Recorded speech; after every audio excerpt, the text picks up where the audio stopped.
anything, steal butter, because Krishna's called muck and chore. He always forgave us. He did. He forgave us. He forgave us. He told me here. He said, and I got chastised. I'll get to it later, but the temple wasn't ready. And, Prabhupada, you want it open? Yeah, we can do it. We can do it. He told me, everybody told me. The dogwood told me. Finally, Jamuna said, good. I said, isn't ready. Oh, okay. Something like that, at any rate. You just want to do it for Prabhupada like that. So Malatis, because it takes us long to learn sometimes, it was the 60s, we thought anything from India was holy. Oh, a shirt from a kurta from India, oh. Durga Devi with skeletons, from India. So Malati in the United States was a little bit grosser than, let's say, Europe and Eastern. There's a thing called 5-finger discount, where you take something and put it in your pocket. 5-finger discount. So Malati, 5-finger discounts, and because we were very close with, she just goes into the Swami and says, Swamiji, is this from India? The great Swamiji suddenly got and bows down before this, and it's real small. He gets up and says, are there any others? I think there was a yellow and a white, something. Can you get them? 10-finger discount next day.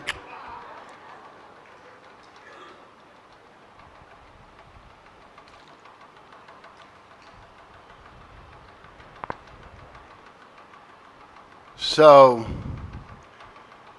he says, Shamashunda, can you carve these? Yes.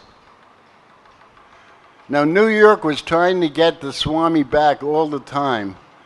So I said to Samashunda, just carve really slowly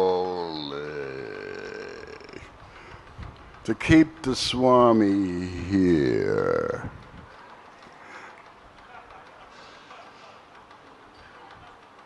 Later on in London, Samashinda's underneath Prabhupada in his rooms. Swamiji, should we stop hammering because it may be disturbing you? No, when I hear you hammering, I know you're working. Like the Pope John the 23rd, how many people are working in the Vatican? Oh, about half of them.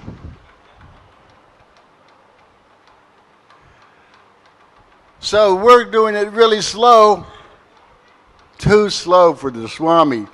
Just like he sped it up here, he sped it up in London. Now I understand why, Gurnanava. At any rate, he comes, it's a half-a-mile walk, he shows up, knocks on Samashinda's door. Bhaktivedanta Swami here. At the base of Lord Jagannath, Gargamuni corrected me this morning. I thought they're Pall-Malls, but he says they're Marlboros. Of course, that's a moot point. But the Swami whaps the Pall-Malls and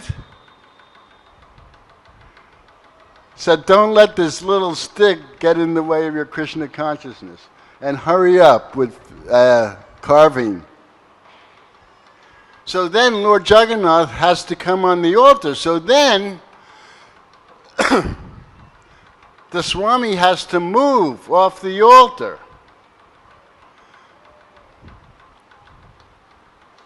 Lord Jagannath's on the altar. So now he moves on a Vyasasana.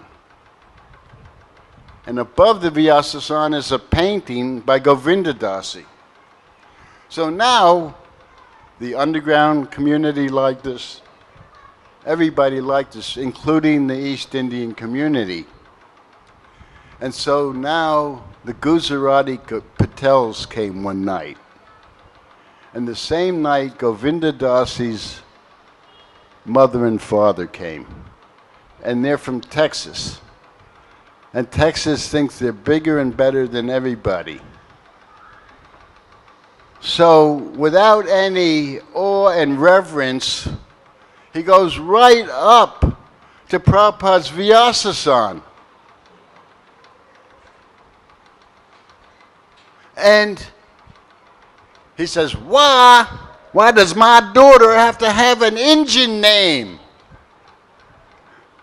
At that point, the Patels surround him thinking that Prabhupada's going to do some wonderful shloka. Different shlokas for different folks. One of the Patels had a gold teeth, and the light was bouncing off it, and it was going in Govinda Dasi's father's eyes, which didn't make it any better. And he said, why does my daughter have to have an Indian name? So Prabhupada sees him surrounded, and he's going like this. He's feeling like General Custer surrounded by the Indians. You do not like Indians? The Swami, you do not like Indians? Yeah, I like Indians all right.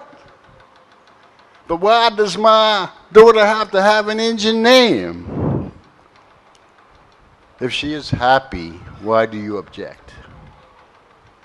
We've seen Prabhupada disarm parents over the years by that simple thing.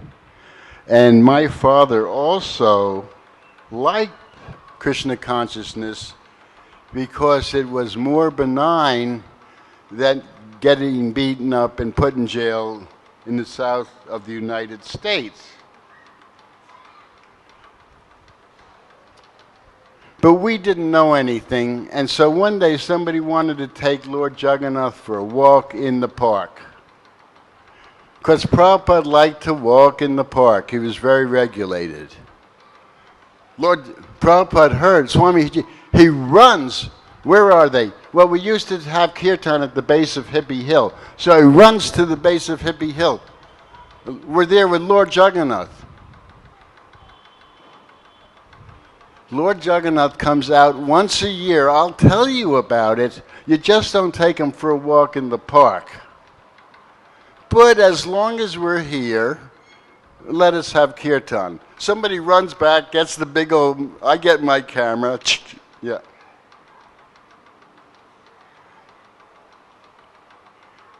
And he loved to walk in the park, very regulated. So we're walking there, and there's some sleeping ducks. And one devotee, there's only a few of us, but he says, get out of the way, the Swami's coming. And Prabhupada sees this. Even then, some of us were arrogant. And the ones of us, if we became somewhat arrogant, it was after we got title, power, possession, or something. But all of us, in our different ways, were soldiers on the front line, and all of that came later. So a devotee says, get out of the way, the Swami's coming. And Prabhupada looks over and says, as you are thinking they are disturbing us, they are thinking we are disturbing them. And I'm thinking, he's my guru. He sees into the heart of all living entities. Of course, I had decided already, including the way Prabhupada picked his nose on the Vyasa. Because, you know, he was just egoistic.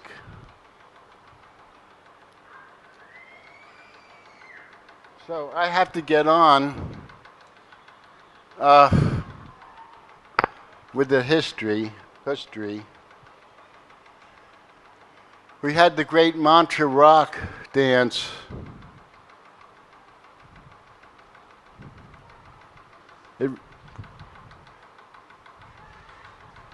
Then we were feeling at home. Suddenly Prabhupada had another stroke and went to Stinson Beach, and he told us at one point on the Vyasa-san, I may die at any moment, start 108 temples. And then we knew we were a movement.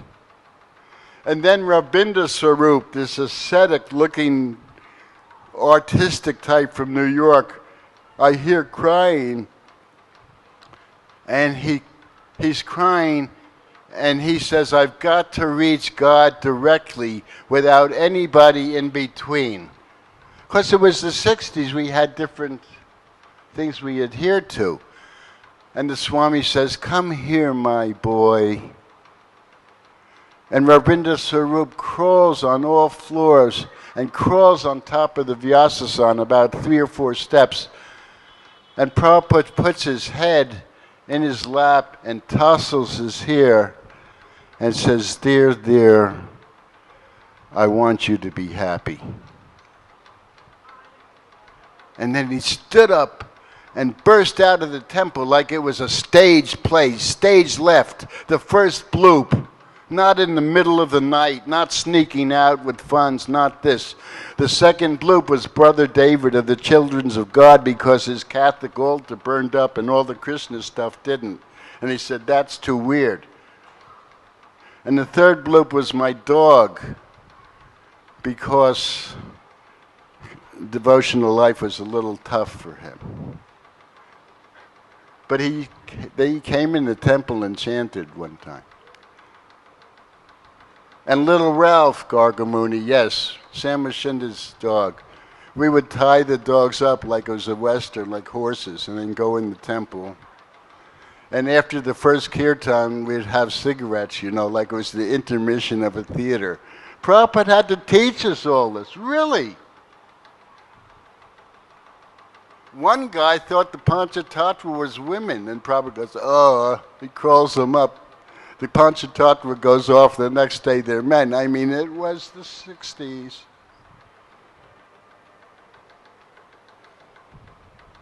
So then, because I have a lot to talk about, Prabhupada said he wanted us to go to England. But before that, I read a book, and I liked the chapter about Vrindavan, and Krishna stood out. And I asked Prabhupada, can I go to Vrindavan? And he remembered. So Prabhupada said he wants us to go to England because his Guru Maharaj wanted something in England. So he asked the 6 of us and baby Saraswati to go. So our only plan was, we've got to meet the Beatles. And we were very OCD, determined. I'm telling you. We only had $1,000 left over from Sam Mashinda's drug arrest. And $50 that Prabhupada brought. Here, have it. So they had to go we had to go to Amsterdam, 2 at a time. We have $1,050. They send it back to Jamuna and me. We have $1,043. So, the whole English yatra was like that, asking forgiveness rather than permission.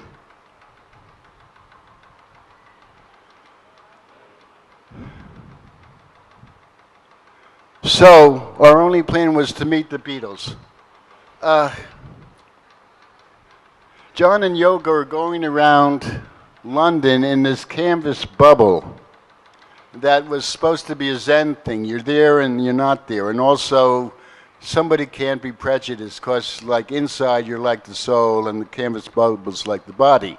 So they asked Jamuna and me to receive an award at the Tate Gallery. It was really funny to see reporters interviewing this canvas covering.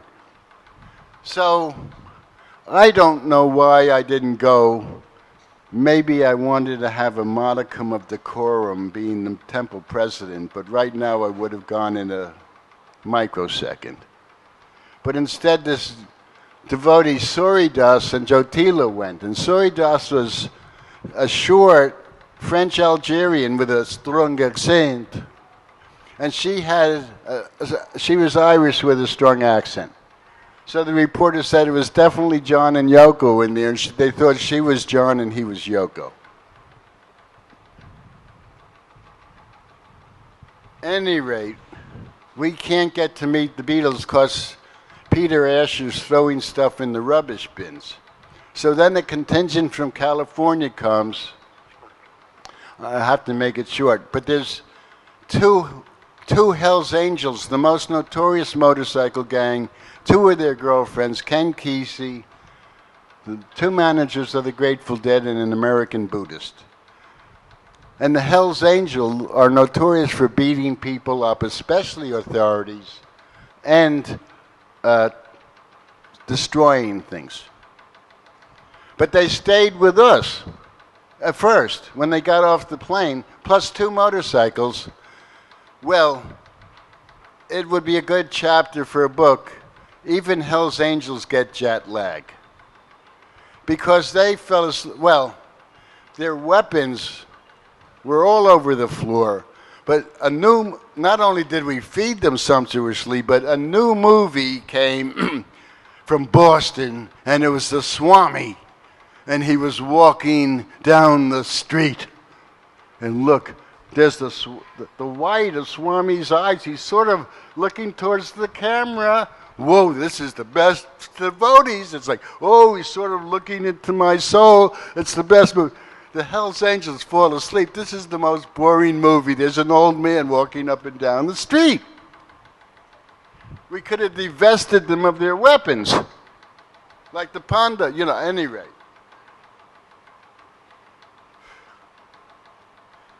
So finally, the Grateful Dead manager roomed with Samashunda and was invited by the Beatles, and Samashunda said, "Can I come along?" So he goes in the room, and the room is crowded, and the Hells Angels are there with the vibes. Who the hell do these Beatles think they are? And a big crowd. And John looks in, and immediately he says, and he goes. And Paul, and then Ringo just follows along. George sees Samashunda. "I've been waiting to meet you." And he goes right to him. "I have 100 of your albums, and we chanted for 3 days." And there was such a benign atmosphere that even the Hells Angels gave up their plans to trash the Beatle offices. So then George became our friend, and we recorded. And the first recording, there was only 4 of us in the chorus, so George rounded everybody up in Apple to be the chorus. The custodians, the mail room people, the secretaries.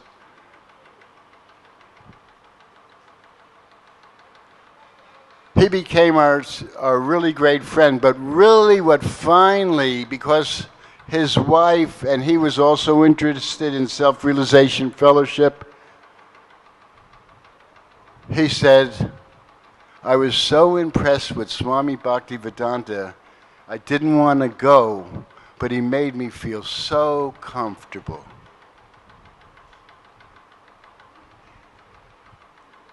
And then he told me, "I'm the servant of the servant of the servant of Krishna." So what does that make me? The servant of the servant of the servant of the servant of the servant of Krishna. He made a little song. George was very funny. Monty Python said, "Oh, you're so poor you lived on the floor." You had a floor? So Malati lived in this refrigerator box. You were so poor you lived in the box? Oh, you had a box? She lived in the box. We made a little window like a toy house. Chink. Sri Bhuvanath reminded Gurudas, "You're speaking so sparkly, there's no hot water and no heat, Any rate, Eventually, by Krishna's grace, we got a bigger place. I was standing in the line of a bank. A guy comes up and says, "Do you know Samarshunda? I'm a realtor," and we were trying to get a place. We found one in a morgue. You can feel the ghosts. It was a World War II morgue with. This is the table where all the guts of the wounded went down, and it was in an alley in East London. No, any rate. So this beautiful place appears Bury Place, but the neighbor was complaining. Okay, now we had a name of one member of Parliament. His name was Tom Drieberg. We couldn't get to see him either. We heard that he was having an eye operation in the hospital, so all 7 of us go with tapes. And Jamuna goes up. It was like a cartoon. All 7 of us. Boop, boop, boop, boop, boop. And Jamuna says, "Mr. Dryberg, we've been wanting to meet you." He starts shaking. The needle's going, it starts flatlining. People are coming in. They're reviving him. Across the room, "Oh, Mr. Dryberg." It wasn't him. 7 of us. Boop, boop, boop, boop, boop. "Oh, Mr. Dryberg, we're so glad." He turned out to be a good friend and turned out to be a double agent between the CID and the KGB. Stranger than fiction. And we'd find him drunk in Piccadilly Square and take him home in the Krishna van. Okay. And Prabhupada called England coal and potatoes. He had these different little adages. Coal and potatoes was the economy because they were renting things out before it was ready, all sorts of stuff like that. So this neighbor was complaining, Mr. French, and he said the kirtan was going through the wall. Now we contended that the wall was soundproof because Samarshunda had the vision to have a whole boatload of redwood in lieu of us finding a temple someday. And so it looks like an upside down boat.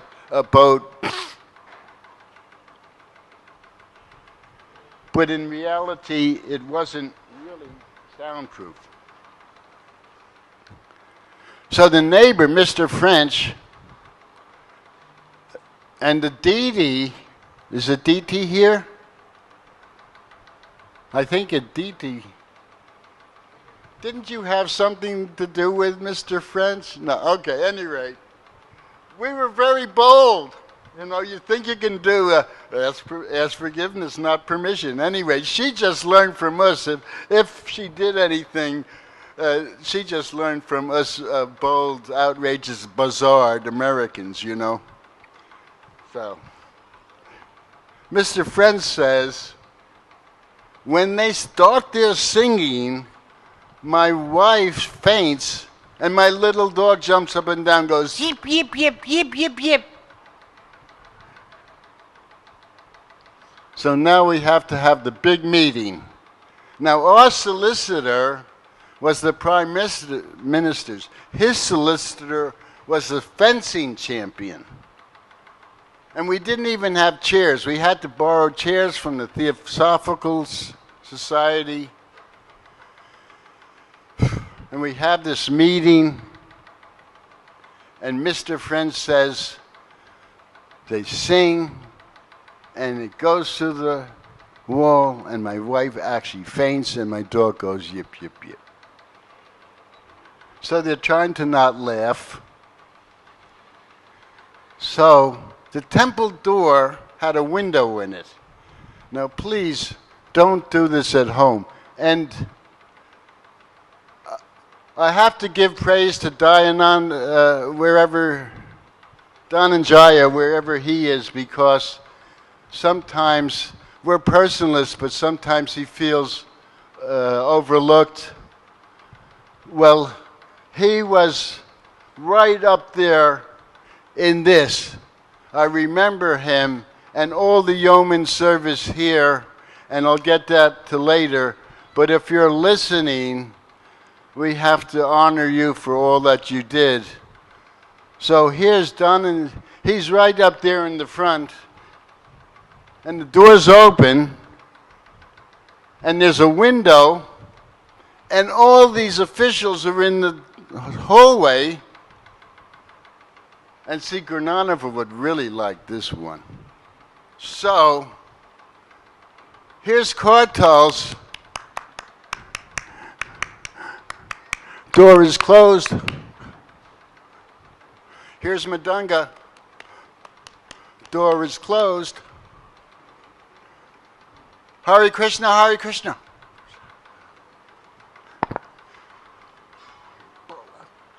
They say, how can you say you hear it in your apartment? We can't even hear it in this hallway. He said it's a bloody trick, and he tries to get away. The doorknob falls out in his hands. He looks like a raccoon caught in the lights. And at that point, 26 sleeping bags fall out when it's zoned for 2 people. So George says to John, let them live on your estate, because now, from 7, now there's 36. So we lived on the grounds of John's estate and helped out with the grounds, and all of this is in this book.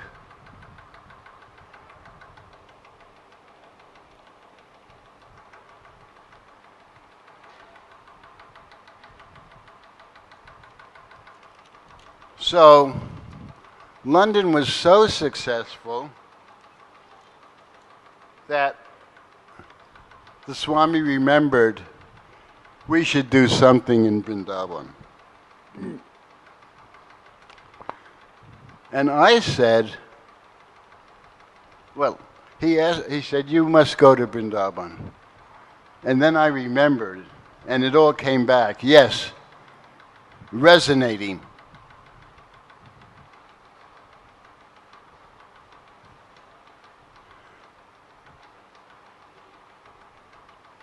And we were very successful in London, so now it was possible. So he wanted us to go to India, and 17 of us, this was the second wave, and don't ask me the date, Tejas.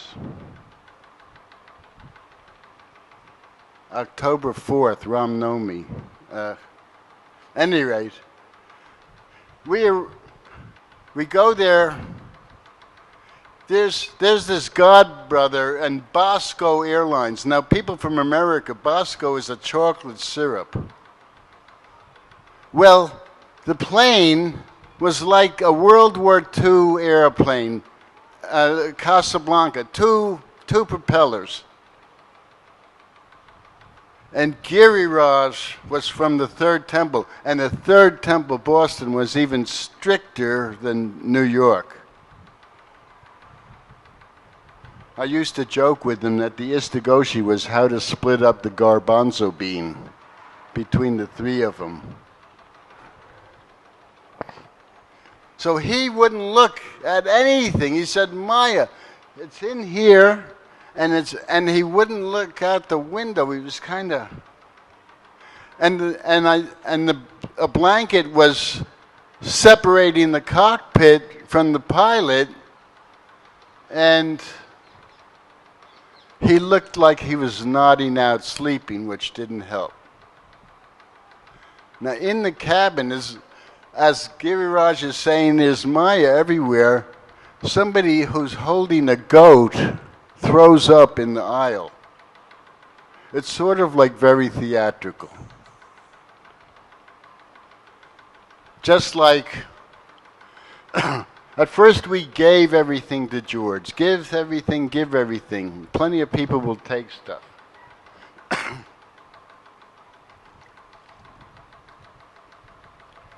We have our plans, but Prabhupada has his plans, like Tejas was telling me this morning. So Samashinda especially was his friend. And Prabhupada, Swamiji says, ask George to give us 17 or 19,000 pounds to publish my Krishna book. Now, Prabhupada said Krishna was on his shoulder writing the book. So it was special. So,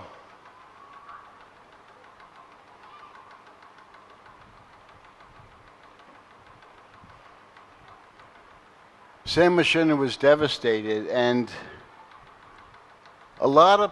some people didn't tell Prabhupada things, or they gave him misinformation or no information.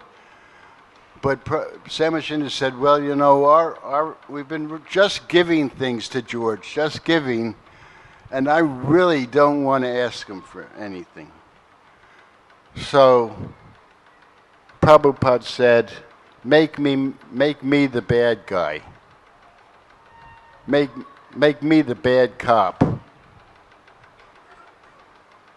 So, okay, they went to the sculptor laureate's house, David Lynn, and at dinner, Samashinda couldn't bring it up. There was no proper timing,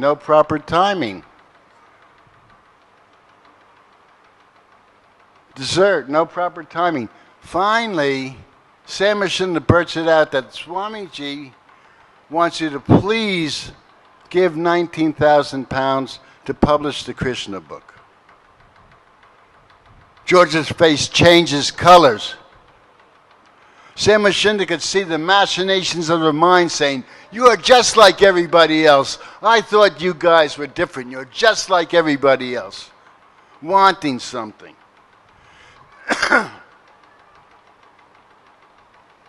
At that point, the lights went out. Lightning. He had a generator. The lights go on. George is smiling. Krishna, must you be so theatric? Of course, I'll give you. And one time, Prabhupada, I got to make it short, we're on the balcony in Mayapur, and Prabhupada says, oh, the farmers are so poor that they're saying to Krishna, give me water, give me water. And Prabhupada goes like this, and when he went like this, the rains came from the sky, theatrically. And then he walked into his room. After the butterfly was on his finger, he just walked into his room.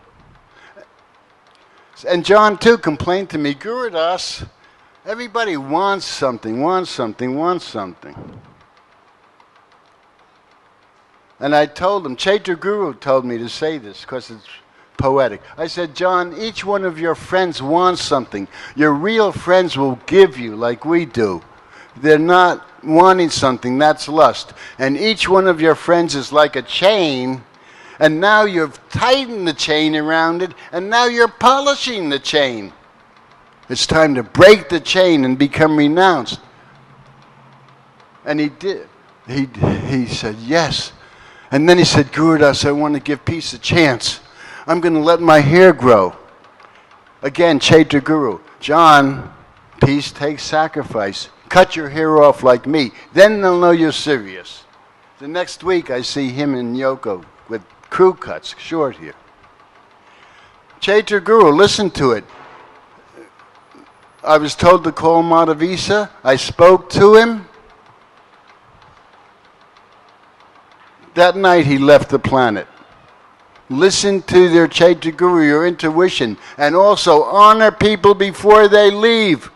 Oh, he was such a great person. They were such a devotee. Before, das anu das, right now. Take care of each other.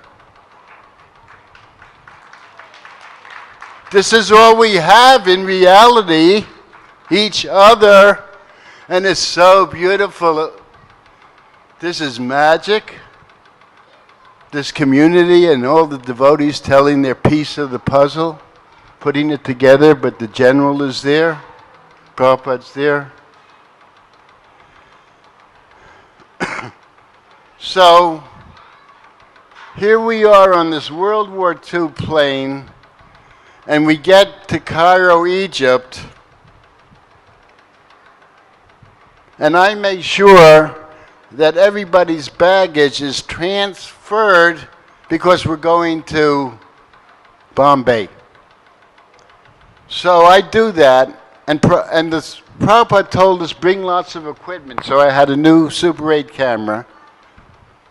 And the baggage was transferred, and then I go on the tarmac because Giriraj and the other 15 people, including Dinanath and Jamuna, they're out there chanting while they're waiting for the airplane. Now, this is before all the security, but still, you just don't go with the airplanes and chant. Excuse me. Well, I'm the photographer. Oh, look, there's the posters of Nehru. And it's all black. Oh yeah, this is the day after he's assassinated. The whole country's devastated. It's sort of like President Kennedy or something. Oh, there's the devotees jumping up and down, chanting, oblivious to everything. Oh, there's some soldiers with bayonets running at them with drooling mouths and red eyes. And then the film suddenly is whoop, and you see it dangling behind. And Chaitya Guru, our guts or stupidity, I get between them and say, we're singing the praises of President Nasser. And then they turned and put their rifles up and became our guard and said, sing as much as you want.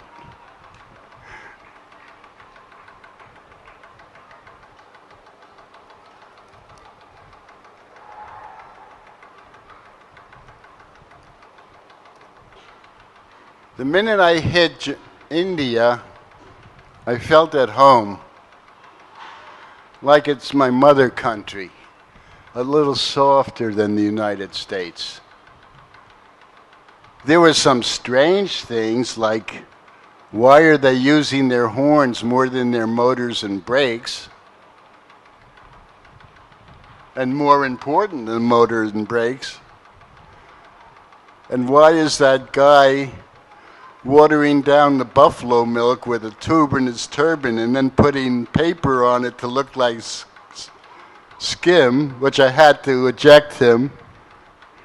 Like the chowkidar from Shamasunda, I am a cook, but also chowkidar. Okay, I'll try you out. In the middle of the night, I go, he's sleeping. I nudged him.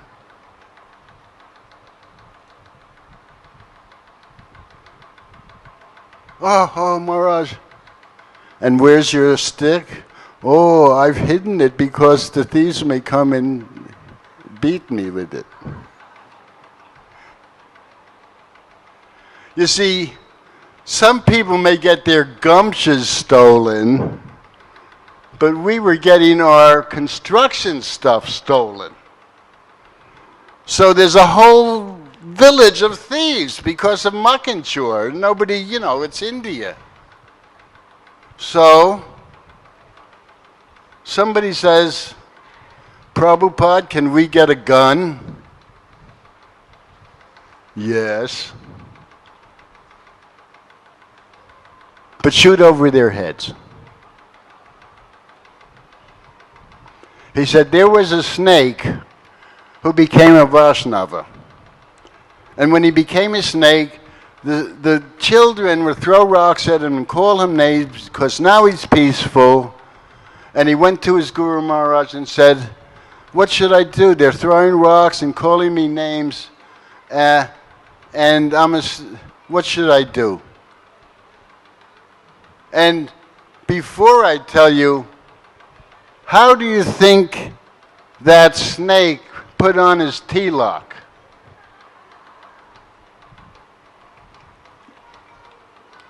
Some people say with his tail, but I say he put his tilak on because other devotees helped him. Das anu das.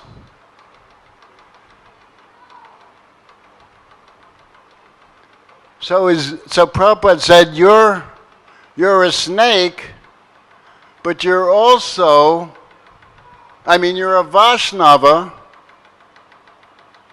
but you're a snake, so raise your hoods. And then Prabhupada imitated, raise your hoods, but don't bite.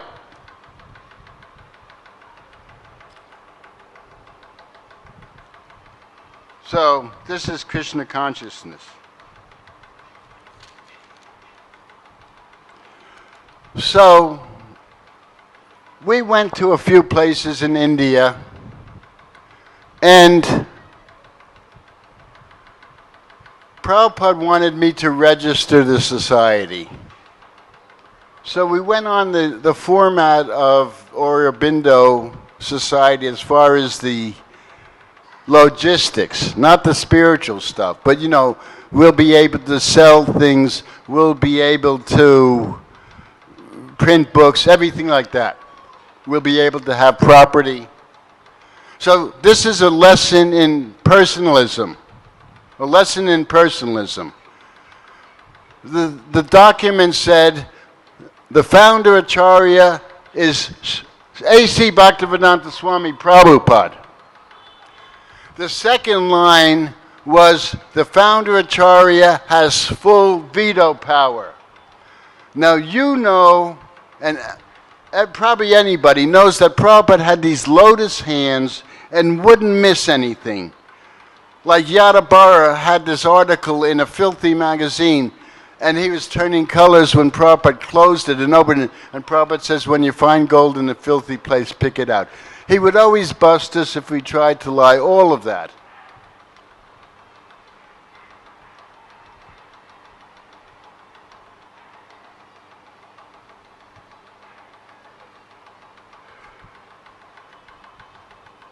So we had to somehow get this registration going.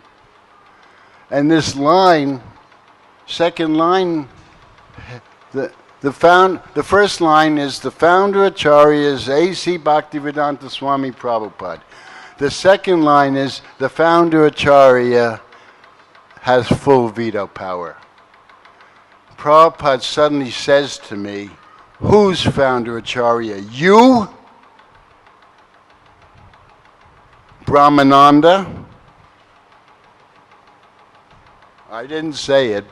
Prabhupada said it. Change this. On the weekend, I had to change it. On the weekend, I had to change it. Called the board meeting. This little guy who thought he was a demigod wanted a bribe on Monday. And I said, we're having a meeting tonight and I named all these officials. And I said, what do you want me to say in the paper? You wanted some bakshish, or you didn't know the law, or you're fool number one, and then my American side was getting ready to really pound the hell out of his desk. And he said, okay, I will sign. So I bring it to Prabhupada, and we're in Sea Palace Hotel. Mr. Chabria, this really nice man from London, we blessed his baby. Just the sweetest grandfather, but he was also a smuggler. At any rate, we're staying at his hotel. So after Prabhupada gives me this order, like I had so much association, suddenly he's giving me the transcendental silent treatment. The silent treatment is like if, let's say, your husband or wife, you don't speak to them, or you want to let them know you're pouting and you're not talking to them. So Prabhupada wasn't calling me in, and he wasn't talking to me.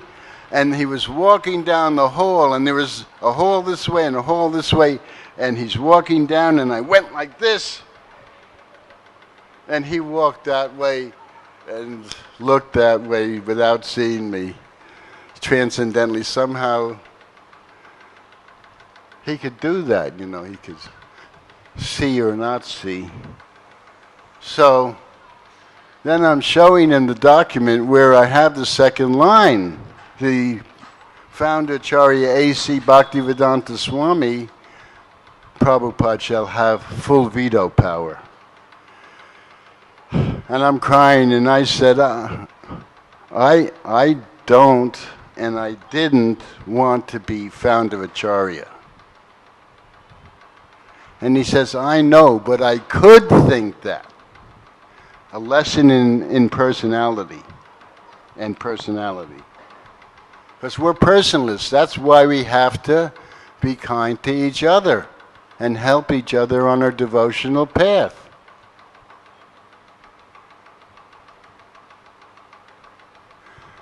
I loved it so much here in Vrindavan. Achyutananda says, Gurudas should be given yellow robes. Prabhupada again made that face. There's enough separation, you know, without another one. So, why? Well, he's a grihastha that preaches like a sannyasi. At any rate, I had a dilemma. I like it here so much in Vrindavan, I don't want to leave, but I also like to preach. And Prabhupada's answer was, then preach to devotees. A realization. Preach to devotees.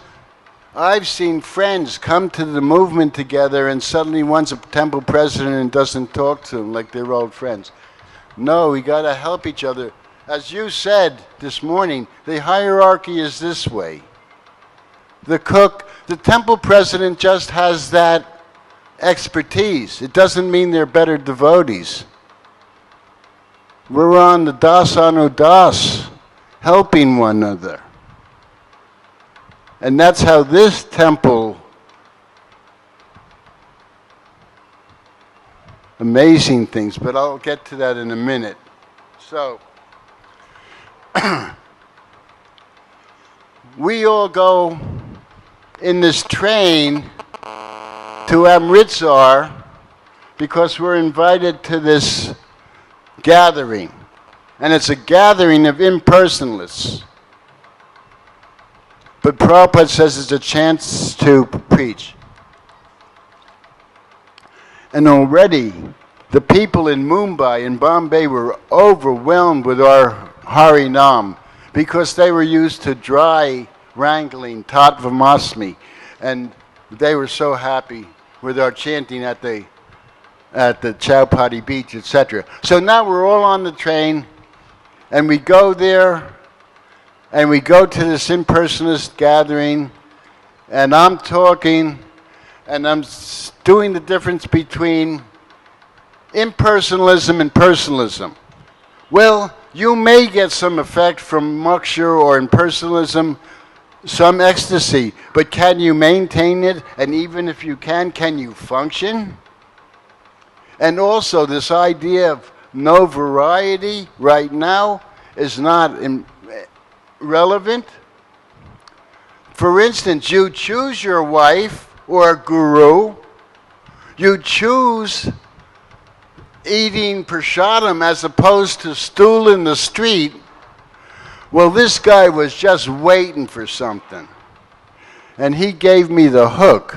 He took me off the stage. And then Giriraj kind of picked it up where I did, but kind of nicer. So he takes me to Prabhupada and says, he is talking stool in the street. Well, if somebody has a gutter mind, they'll pick that up. But I was telling Prabhupada, I was talking about variegatedness in the spiritual world and how we choose prasadam. So Prabhupada says, my American boys and girls use graphic examples. So the man was satisfied. Can I use that example? Prabhupada said, just to make me feel good, you know. So then, I wanted to make sure everybody had a place to sleep. And so there's no place for Giriraj and I. So We had to sleep in the middle of the Mayavadis. So we're about to sleep, and it's very cold. This is Amritsar in the winter. It's very cold. So we had to sleep there. I'm about to sleep. This guy comes over and says, we're all God. We're all one with Krishna. So I say, no. He says, no, look, the spark and the fire are the same. I say, you can't cook a meal with the spark. I said, quantitatively and quality, it's different. We have some of the qualities, but not the quantity. He says, no. Srimate Bhakti Vedanta Swami Iti Namine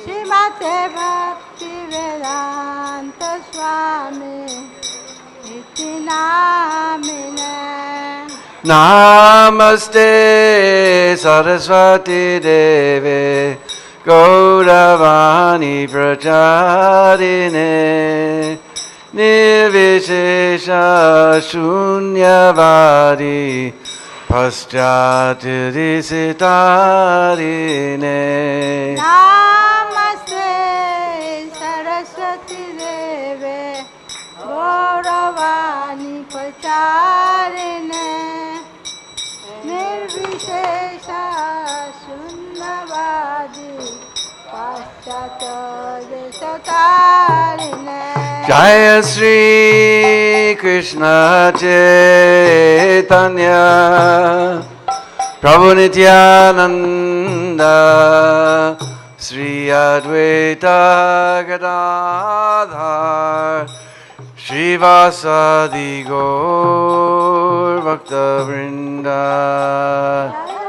Jaya Shri Krishna Chaitanya Prabhu Nityananda Shri Advaita Gadadhar Srivasadi Gaur Bhakta-vrinda Jaya Sri Krishna Chaitanya Prabhu Nityananda Sri Advaita Gadadhar Srivasadi Gaur Bhakta Vrinda Jaya Shri Krishna Chaitanya Prabhu Nityananda Shri Advaita Gadadhar Srivasadi Gaur Bhakta-vrinda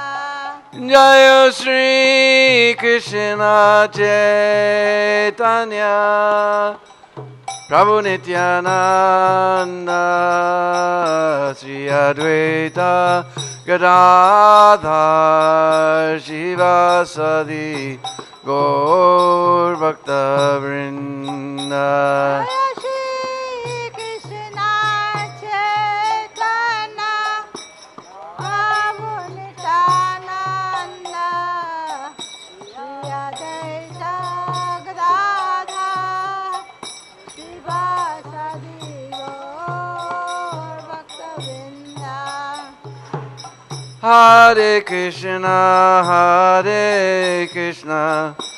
Krishna Krishna Hare Hare Hare Rama Rama Rama Hare Hare Krishna Krishna Hare Hare Hare Rama Rama Hare Hare Hare Krishna Krishna Krishna Hare Hare Hare Rama Rama Rama Hare Hare Hare Krishna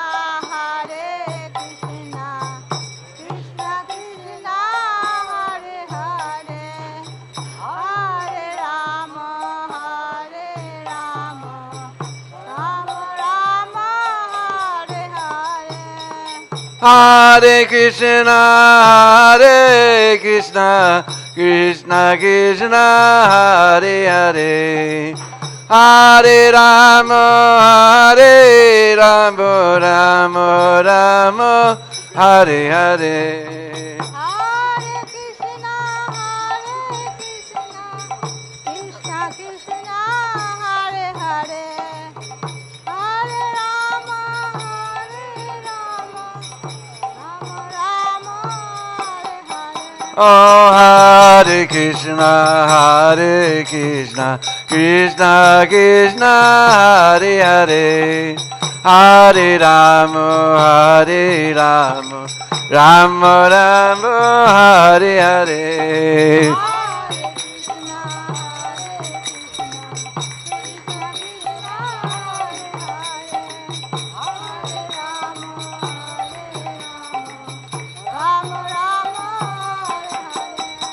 Hare Krishna, Hare Krishna, Hare Krishna, Krishna Krishna, Hare Hare. Hare Rama, Hare Rama, Rama Rama, Hare Hare. Hare Krishna, Krishna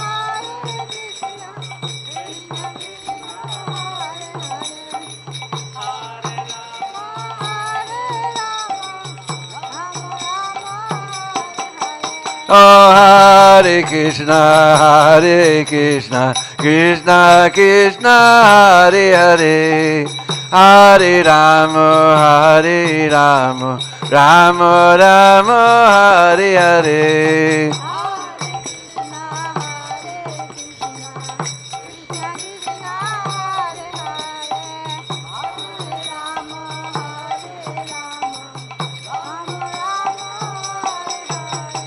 Hare Krishna, Hare Krishna, Krishna Krishna, Hare Hare.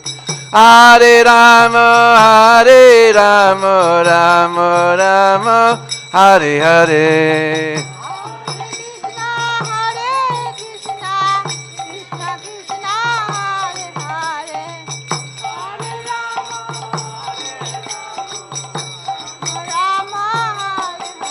Oh, Hare Krishna, Hare Krishna, Krishna Krishna, Hare Hare. Hare Rama, Hare Rama, Rama Rama, Hare Hare.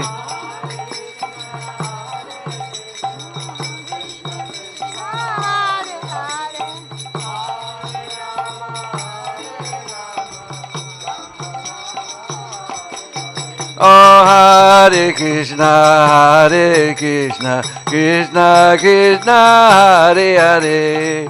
Hare Rama, Hare Rama, Rama Rama, Hare Hare.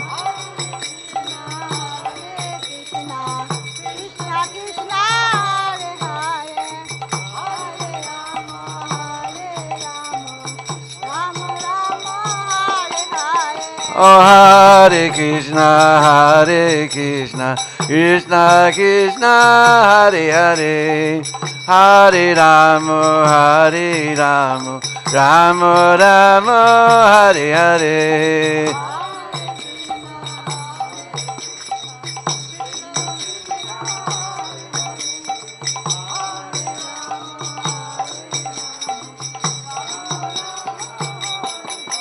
Oh, Hare Krishna, Hare Krishna, Krishna Krishna, Hare Hare. Hare Rama, Hare Rama, Rama Rama, Hare Hare.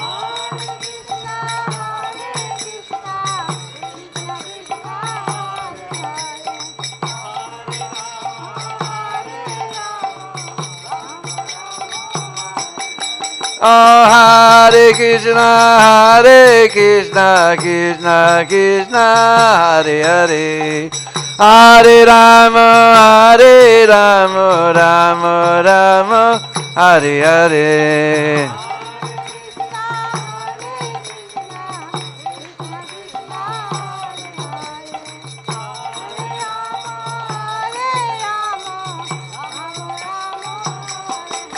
Haribo, Haribo, Haribo, Gaur Haribo.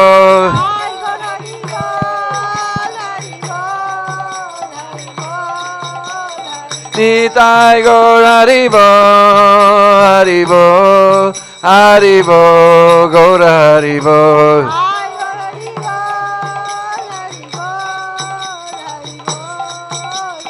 Jaya Jai Prabhupada, Prabhupada, Prabhupada, Jai Prabhupada.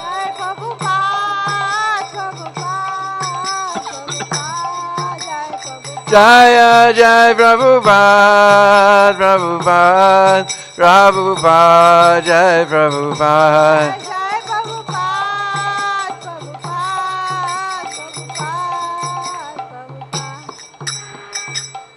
Jai Go Premanande. Hare Krishna. So we would like to welcome everyone this morning. This is day 5 of the 40th anniversary of the opening of Krishna Balaram Mandir.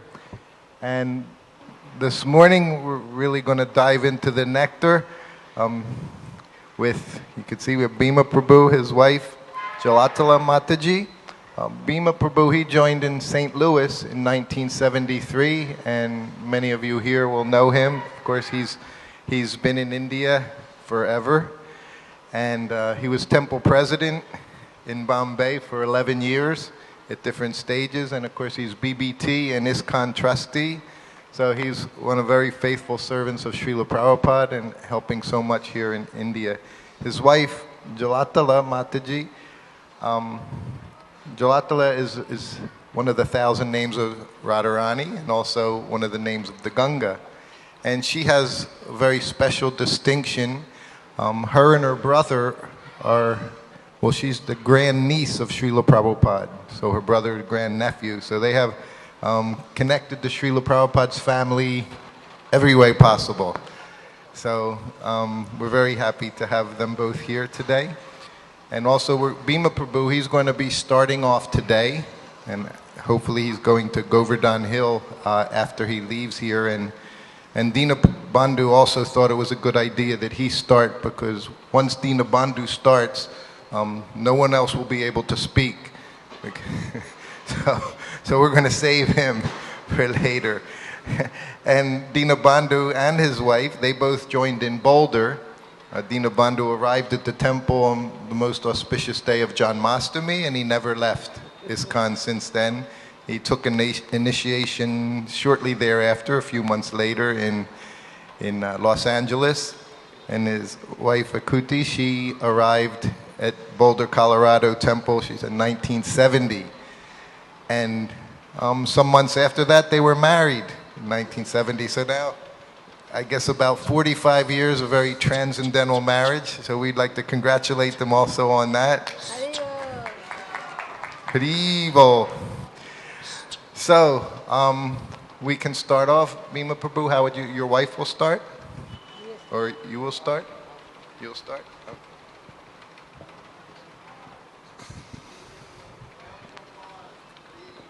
Okay. Hare Krishna. Om Ajnana Timirandasya Jnananjana Shalakaya Chakshurunmaditam Jena Tasmai Shri Gurave Namaha. So,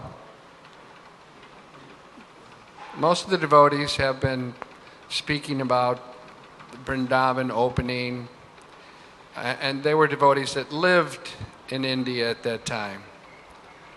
So my perspective is from a visiting devotee. I came with the devotees from St. Louis for the festival in 1975. And at that time, the Vrindavan temple opening was there at that time. So that's my perspective. But first let me talk about the 74 festival. Because in one sense, Vrindavan did open in 74 because Srila Prabhupada's rooms were ready, right?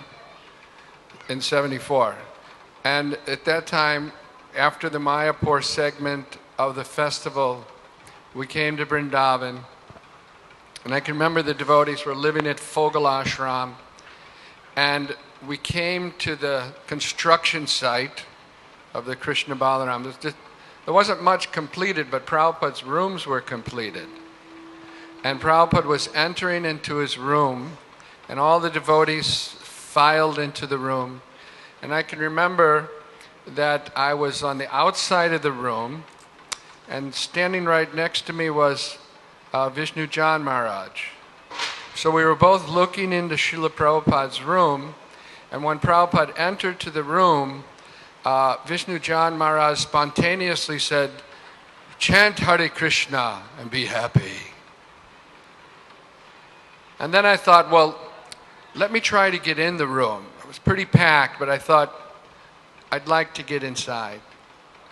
So I went to the door of the room and I got inside the door, and right next to the door inside Srila Prabhupada's room was a small chair that Prabhupada used to sit on to take his lunch, and I think it's still there in Prabhupada's quarters. It's a small wooden chair close to the ground, and it's got a cushion on it.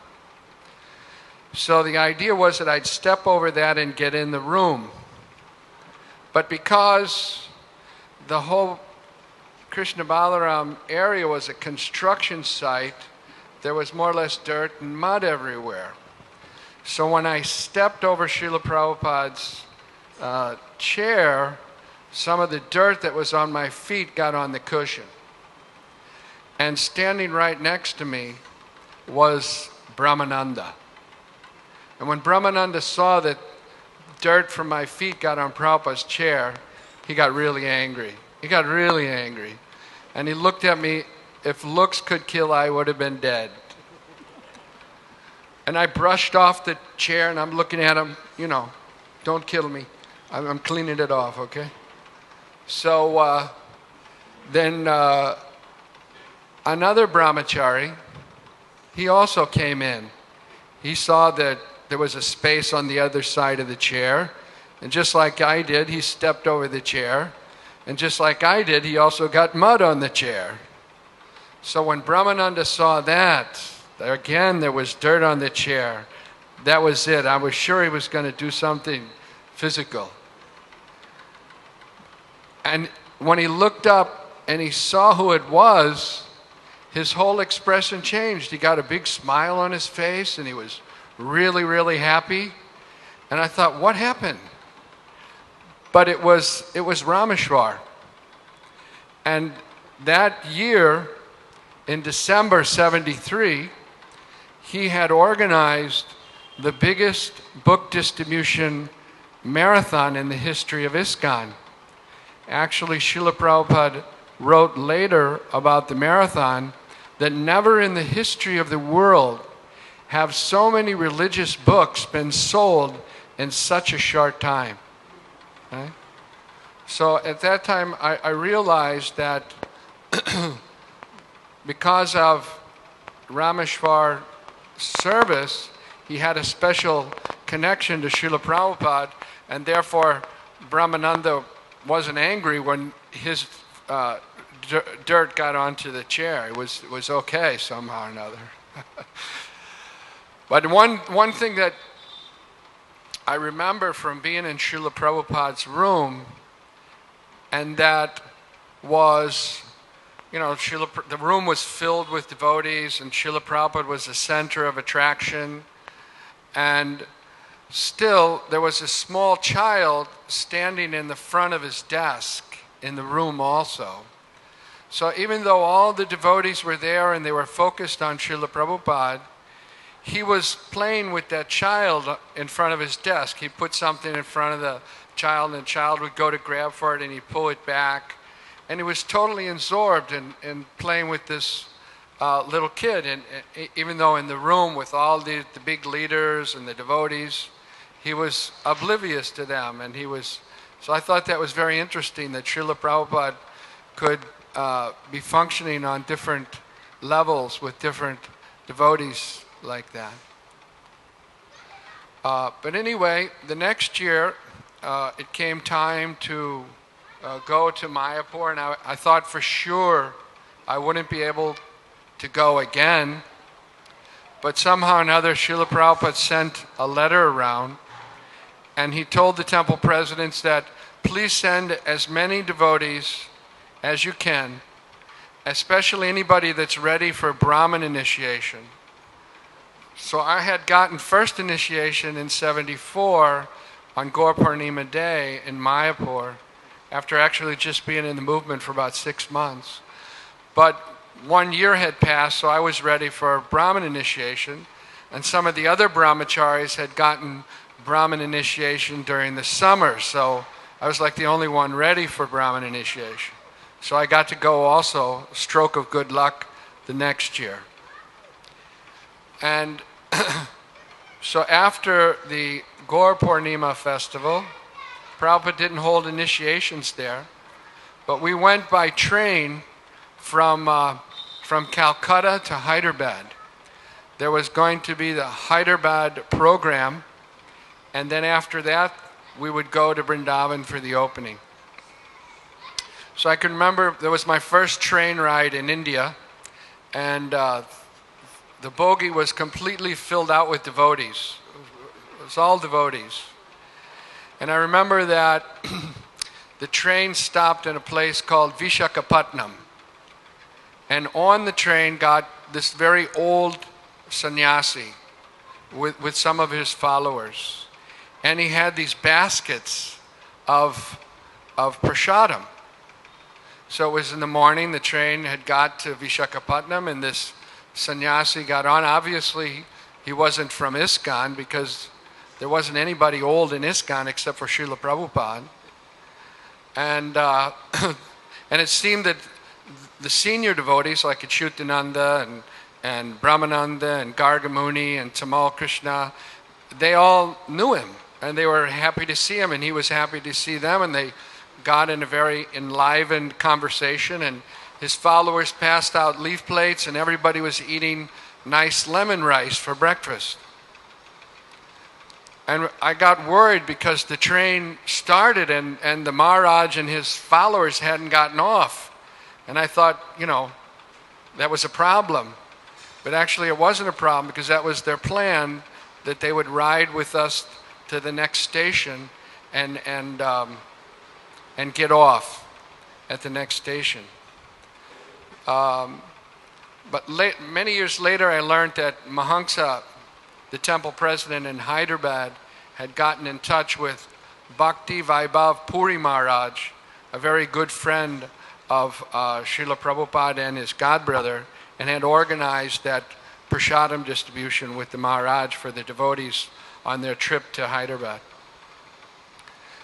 But when we got to Hyderabad, we were living in an unfinished hotel. I think it was called the Vrindavan Hotel. It was just nearby the Hyderabad construction site. The Hyderabad temple was under construction at that time.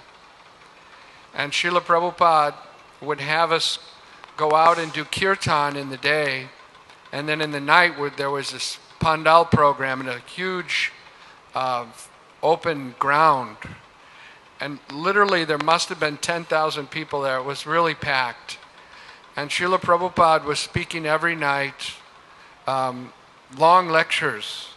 Normally Srila Prabhupada would speak 35, 40 minutes, but in the Hyderabad Pandal program he was speaking for an hour and a half every night, and then he would take questions. So the programs were going on, and I remember I was sitting on Srila Prabhupada's right-hand side on the stage. The devotees were all sitting on the stage, and before Srila Prabhupada would speak, they would do kirtan, and afterwards also they would do kirtan. And Srila Prabhupada was speaking very strongly from Bhagavad Gita, and I noticed that one night, because there was a light on the other side of Srila Prabhupada, so the light was coming across his face, and I saw this tear come out of his eyes, and it was kind of like, it was like a crystal, and many different colors were being,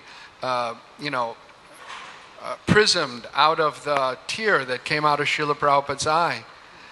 And although he was speaking philosophy, he was in such ecstasy that tears were coming to his eyes.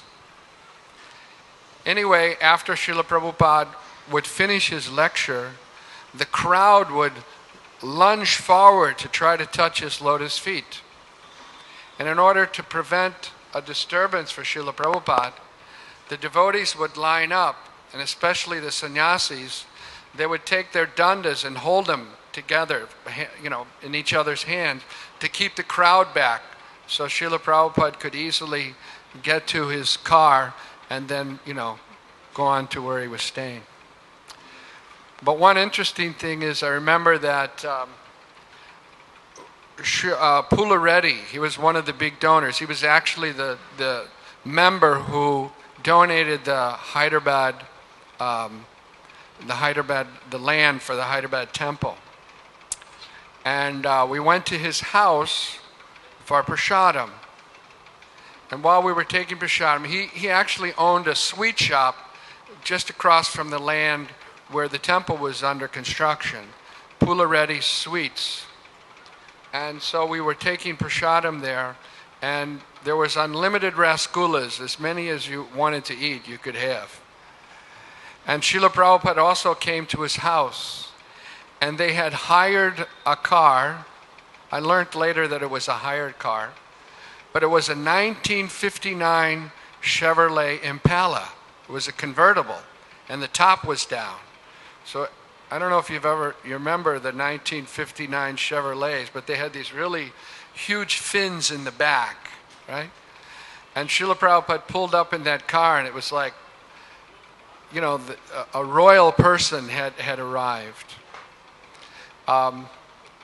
We kind of felt that Srila Prabhupada was a king, the way he aristocratically did everything. And in fact, once in Los Angeles, there's a nice story. Srila Prabhupada was getting ready to go on a world tour. He was going around the world for preaching. He was in Los Angeles, and he was sitting behind his desk. His things were getting packed, and he was putting on his tilak. So again, Rameshwar was sitting there looking at Srila Prabhupada put his tilak on and get ready to go. The devotees were waiting downstairs, doing kirtan for his send-off. So Rameshwar commented, he said, Srila Prabhupada, you do everything so aristocratic, we feel that you're a king. Feel like that you're a king. So Srila Prabhupada didn't say anything. He finished putting his tilak and got himself together and went to the door, and he was just about to leave, and he turned around to Rameshwar and he said, actually, I'm much more than a king. Srila Prabhupada ki jai. So many, many years later, I came to Hyderabad. We were doing book distribution, and I saw in downtown Hyderabad, they still had, it must have been 10 years later, they still had those 1959 Chevrolet convertible Impalas, and you could still hire them for weddings and different functions like that. They were still in pretty good shape. So after Hyderabad, we went to Vrindavan again by train, and there was one full bogie of devotees. And there was one very historic thing that happened on the train. Tripurari, at that time he was a brahmachari, was on the train, and Tamal Krishna Maharaj was on the train. And Tamal Krishna Maharaj had started the Radha Damodar, not started, it was already started, but he joined with Vishnu Jan Maharaj, and his team was doing very well in distributing Back to Godhead magazines. So there was a meeting between him and Tripurari. Tripurari had the BBT airport party. The best distributors that were working the airports were under Tripurari. So they negotiated an agreement that Tripurari's party, which was the airport party, would join the Radha Damodar Traveling Sankirtan Party. And that made the Radha Damodar Traveling Sankirtan Party the biggest and most successful traveling Sankirtan party in the whole world. So that was that negotiation and that merger of the two parties happened in the train going from Hyderabad to Vrindavan. So anyway, my remembrances of Vrindavan were, we were living in Fogal Ashram, and this time the temple was finished, was completed. And as we saw in the video that was showing while Brahmananda and Gargamuni were speaking, is that Srila Prabhupada was coming every day from his quarters and sitting in the courtyard of the temple while the local Brahmins were doing various functions. And you could see that Srila Prabhupada was just being patient, sitting through these functions and going through all the rituals that you needed to do to open up the temple and have the installation done. And of course, Brahmananda mentioned that Srila Prabhupada's purport, where he talks about the real necessity for installing the deities was chanting the holy name. Hare Krishna, Krishna Krishna, Hare Hare, Hare Ram, Ram Ram, Hare. But to satisfy the local population that everything was done properly, Srila Prabhupada had these Brahmins also, perform the rituals. So anyway, the installation happened, and one thing that I remember very distinctly is that Srila Prabhupada did the first artik, and he offered the incense. And then when he offered the lamp, and he turned around after offering the lamp to Krishna and Balaram and to all the assembled devotees, he turned around to offer the lamp. And he had this huge smile on his face. He was beaming, as if he had just conquered the world. Right? And I don't know what was going on in his mind, but I could see from the smile on his face that he was extremely happy that Krishna Balaram had been installed here in Vrindavan. Srila Prabhupada, as he mentions in the Bhagavatam, he opened this temple so devotional service could be performed. And even at one time he said, you don't need to go out anywhere else. You just stay in the temple, chant Hare Krishna, and render devotional service, and that's sufficient. One of the things that the devotees would always remind us when we came to the festival, and both in 74 and in 75 I had the good fortune to come, was that you shouldn't just come to the Dham, you should come to the Dham with the idea of rendering service. So all the devotees visiting, trying to follow that instruction would get some service while they were here in the Dham, whether it was serving prasadam or cutting vegetables, anything that they could do, the devotees were ready to help so that they could get the full advantage of being in the Holy Dham. Not just being there, but being engaged in some active service. So after the installation, Srila Prabhupada held initiations. Oh, but one thing I forgot to say was that when we were coming in the train from Hyderabad to Mathura, in the back of the train there was this older person. He was wearing saffron, he was a sadhu, and he was sitting on his suitcase. He was Indian. Everybody else in the train was from the West. And they were younger than this person also, so I wasn't really sure whether he was in our party or not in our party.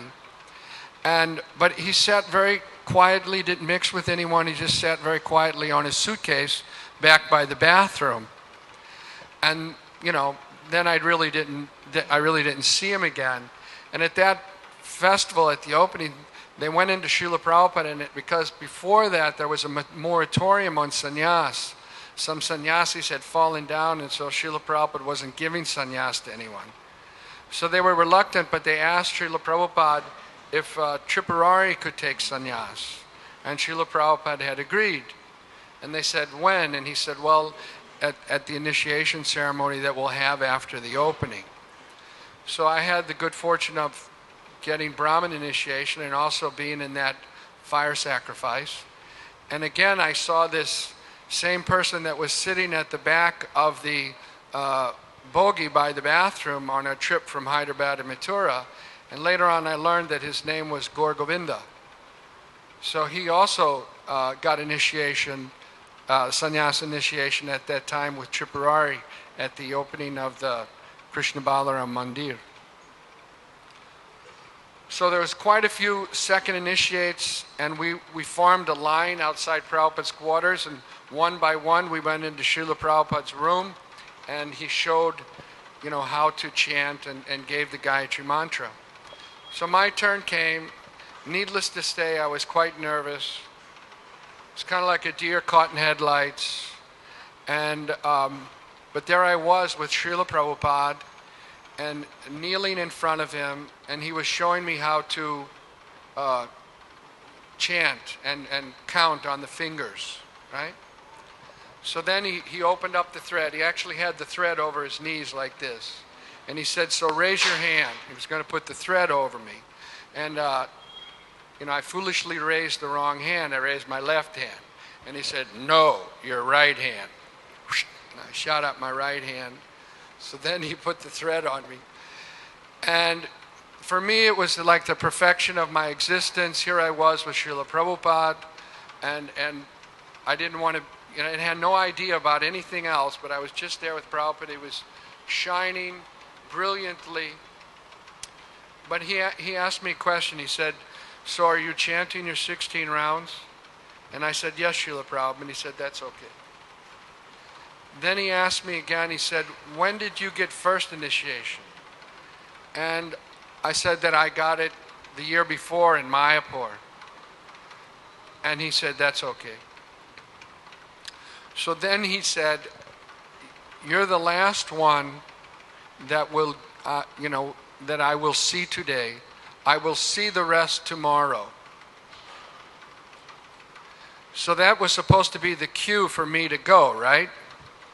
But instead, I didn't get it.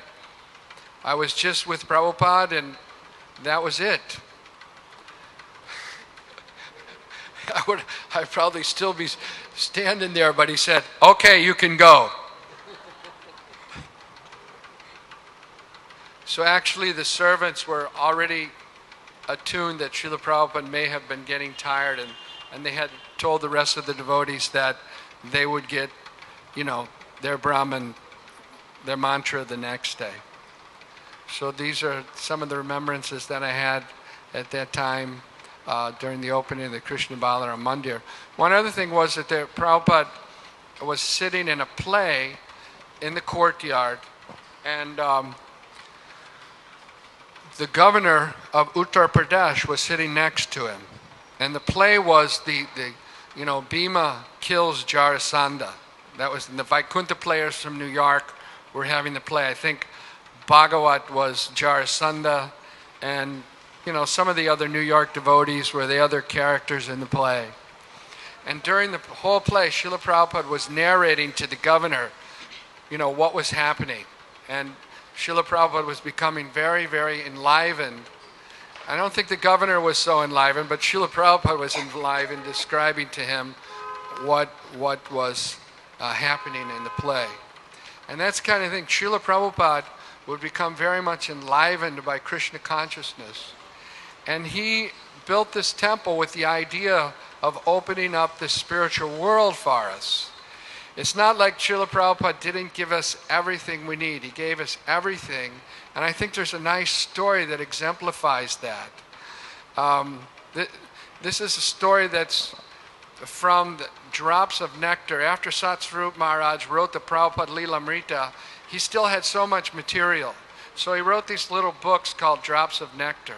And there's a nice story in there that I'd like to share with you. And that is that in 1975, the Chaitanya Charitamrita was coming out at that time, one by one. And the devotees were reading.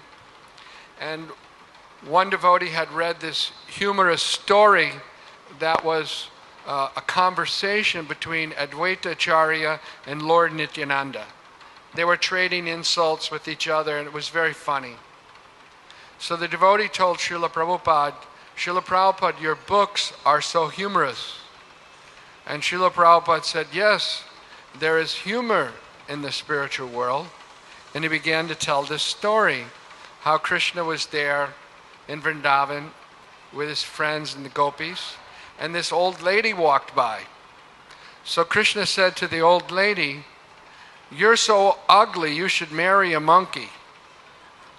And the old lady turns to Krishna and she said, I have no material desires. I can only marry you. And then the gopis started to laugh and slapped their legs, said, yes, yes, you should marry him. Yes, yes.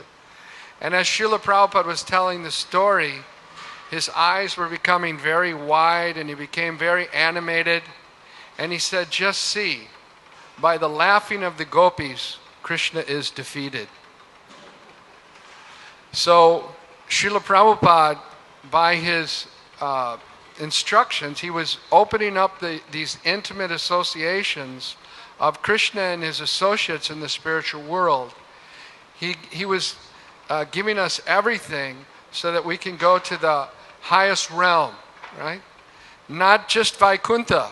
Vaikuntha, of course, the spiritual world. But even more than that, Srila Prabhupada wanted to take us all to where he was in Goloka, Sri Vrindavan Dham. Hare Krishna. Thank you.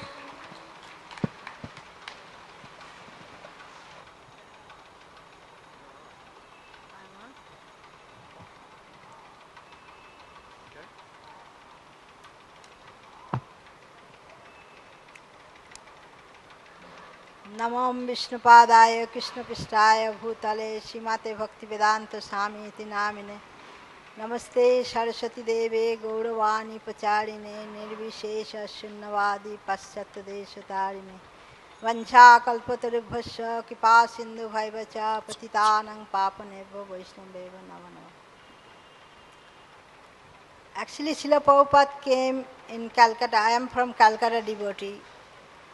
And I joined in Calcutta, and he came 1970, I think September 14th or 13th, something like that. It came in the newspaper,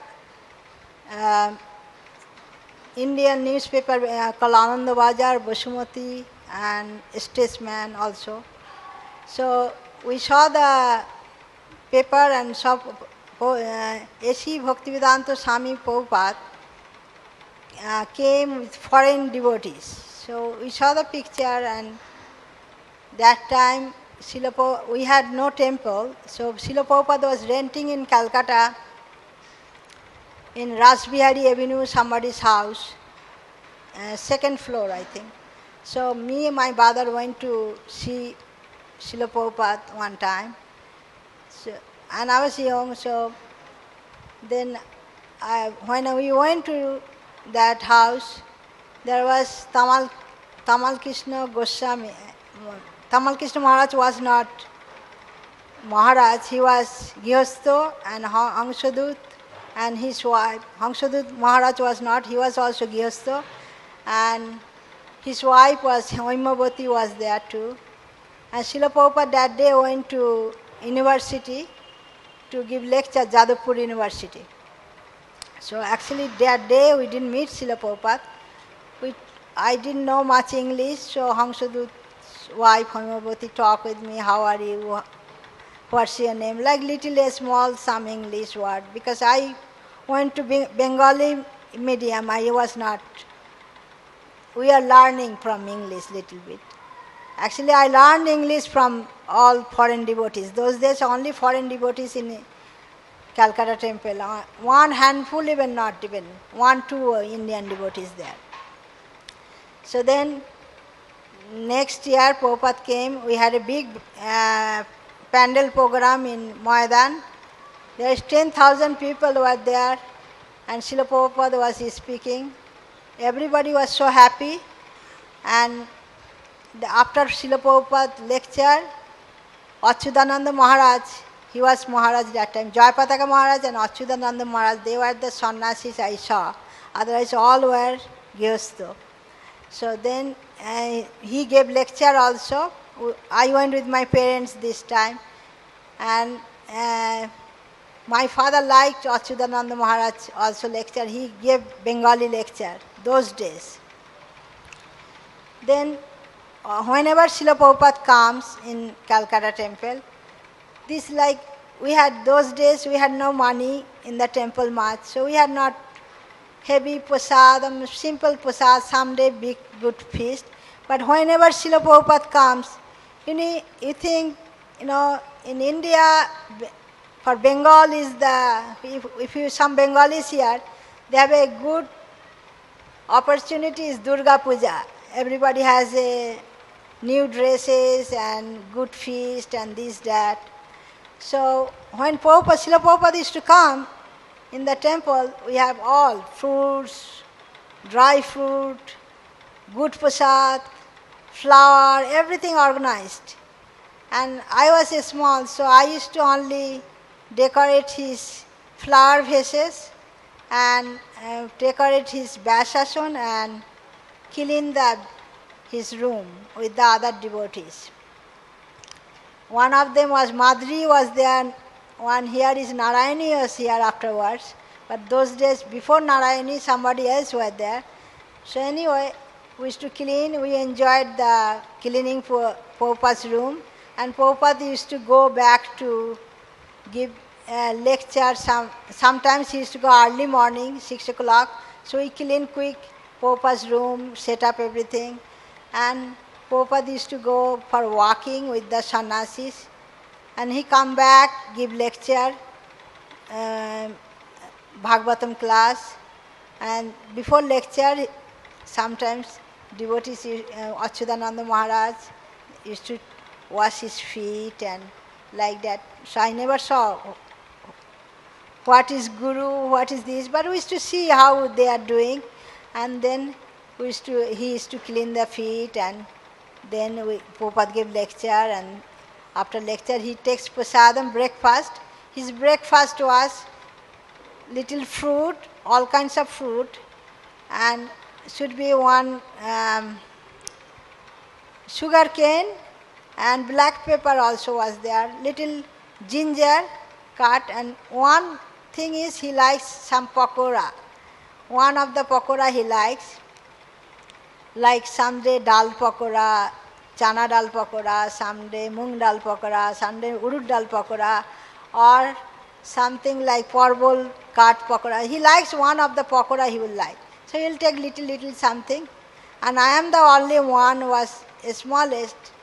All the Matajis gets little afraid to go Prabhupada's room. So they send me to go, and I am no afraid, nothing, I go. Sometime I used to go with Pishima. Pishima means his sister.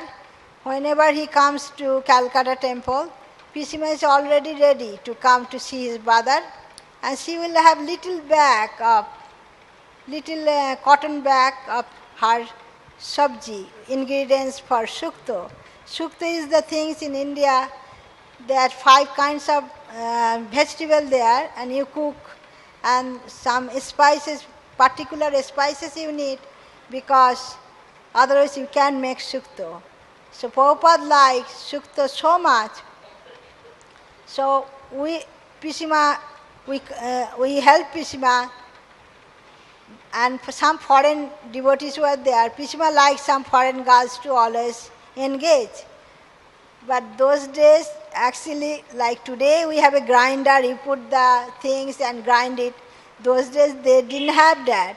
So we have a Indian style, that Bengali called seal, and Indian style that one stone there and you have to grind it. So she put one of the foreign ladies to do the posto, means poppy seed sabji she wants to make some. And she couldn't do it. So she said, hey, you can do it. She can't say English, but by motion she says, no. So me and somebody else like that we do. So Pishma said, hey, listen, you help us, help me, we'll keep the prasad for you. So she always hide for Indian girls, whoever, we are 1 or 2. So she keeps the prasad hiding because all our foreign devotees and sannyasis like Bomananda Maharaj, Bhavananda Maharaj, Jayapataka Maharaj, they are all sitting outside of the Prabhupada's room. After Prabhupada finished the prasad, so they wanted to take. So we won't get nothing. And those days were heavy, Then maybe we are not afraid of father, but we are very afraid of the president those days. It's more than father. So we can even this way, that way go. So then I used to go, Pishma says, come with me. Because she used to take me. And I used to go with Prabhupada's room and help with another plate. And she's old, so I bring some plate and we bring with it Prabhupada eats prasad. One day we gave the sabji. She makes it different.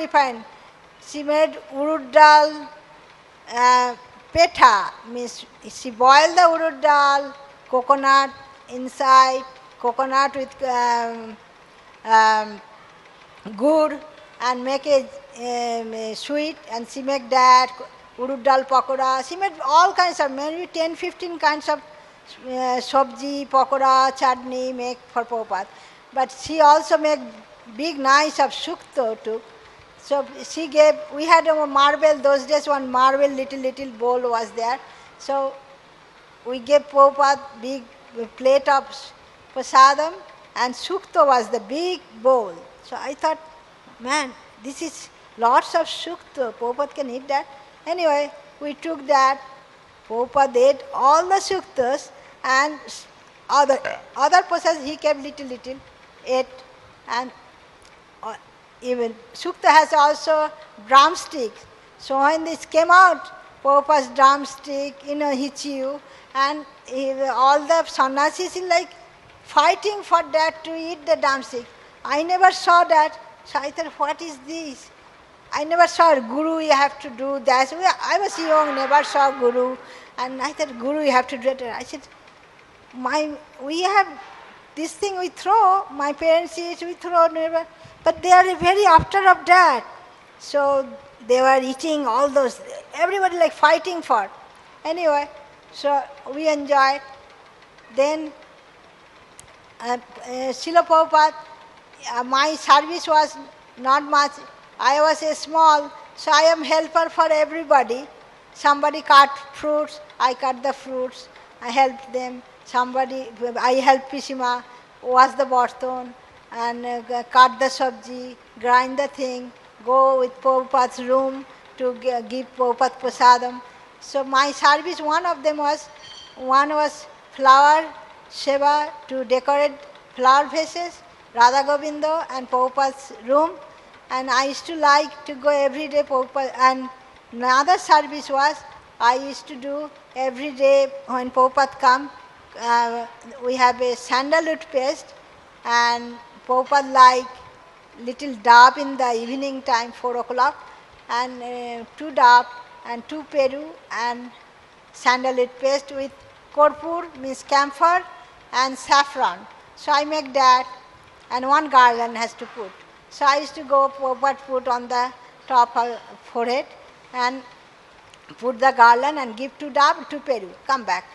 So then one day he said, no, I don't want peru, Bengali called peara. So he said, I don't want peara. So I took it, kept in the kitchen. We had a small kitchen those days, not big kitchen. So I kept it there. When 9:30 night, I give Prabhupada glass of milk and muri, means kurmura or puff rice, you say. So Prabhupada said, where is my peara go? Bring the peara. Now I am afraid. Maybe somebody ate because it was a small temple. So they don't know, I didn't save, and we didn't have fridge or nothing those days. I don't think so we had a fridge even. So I thought, better go. I go around. At least the peru was there. The guava was there. So I got back and gave it to Prabhupada, and he was happy. So then that was my seva. So one time I was talking with Prabhupada something, and as a grandfather, sometimes you feel too little talk. Then maybe Gargamuni Maharaj is not here, I should say. He was temple president, and his brother was there outside, but he